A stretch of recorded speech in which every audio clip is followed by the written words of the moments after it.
This is the single leg dip squat. I call it a dip because you're barely going down. It's just a little dip. It's still challenging, however, because it's primarily a knee forward squat, and your depth is determined by when the other heel, the other leg, touches the ground. All right, here we go. So the unsupported leg is gonna be straight, and you're gonna keep your chest completely up. You're not going to bend forward at all. You're gonna push the squatting leg forward, the knee. You're gonna go down just as far until that heel touches the ground and come back up. Back down, back up. So it's just a tiny little dip. I wanna make sure that you don't bend over. We're really trying to isolate that quad in a low load, very short range of motion movement, but it is single leg, so it is challenging.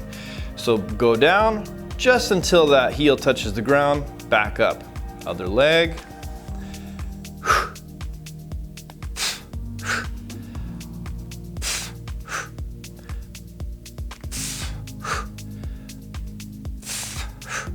If you notice yourself coming forward, you're gonna realize your heel touches the ground very quickly. Get that chest back up, send that working knee forward, touch the ground, back up.